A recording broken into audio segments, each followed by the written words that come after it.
Friends, तो आज बात करते हैं निफ्टी और सेंसेक्स के बारे में। तो क्या है निफ्टी और सेंसेक्स? तो आपने सुना ही होगा एनएसई और बीएसई। एनएसई यानी नेशनल स्टॉक एक्सचेंज और बीएसई यानी बॉम्बे स्टॉक एक्सचेंज। ऐसे आप समझ लीजिए कि दो कंपनियां ही है जो स्टॉक एक्सचेंज करते हैं। तो निफ्टी में जो नेशनल स्टॉक एक्सचेंज के 50 टॉप कंपनियां हैं वो निफ्टी में होती है, उसे निफ्टी 50 भी कहा जाता है। और सेंसेक्स में जो बीएससी की 30 कंपनियां हैं टॉप की, उन वो सेंसेक्स में शामिल होती है। तो तो क्यों ये निफ्टी और सेंसेक्स पॉजिटिव और नेगेटिव क्यों होता है, तो मैं आपको बताऊंगा। तो हम एग्जांपल लेते, जैसे समझ लीजिए दो कंपनियां हैं ए और बी।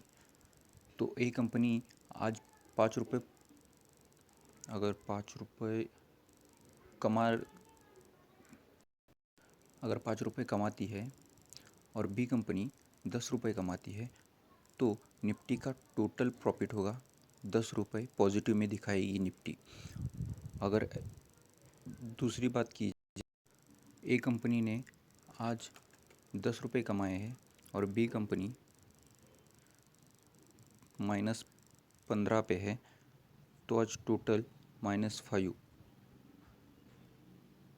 तो ऐसे होगा ये माइनस और प्लस, यानी जो 50 कंपनियां हैं उनकी जो इनकम प्रॉफिट और लॉस है उन पे डिपेंड होगा निफ्टी और 50 का प्रॉफिट और लॉस। और ऐसा नहीं है कि दोनों निफ्टी और सेंसेक्स में कोई अलग कंपनियां हैं। निफ्टी में भी वही और सेंसेक्स में भी वही कंपनियां हैं, पर निफ्टी में 50 कंपनियां हैं और सेंसेक्स में 30 कंपनियां हैं। तो आप सोचते होंगे कि ये निफ्टी में 50 कंपनियां कैसे लेती होगी ये एनएससी।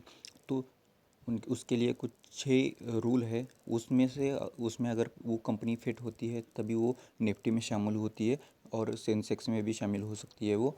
तो वो रूल में बैठेगी तभी वो निफ्टी में आएगी। उस तो कैसे लगी मेरी जानकारी, मुझे फॉलो कीजिए, लाइक कीजिए मेरे वीडियो को। बाय।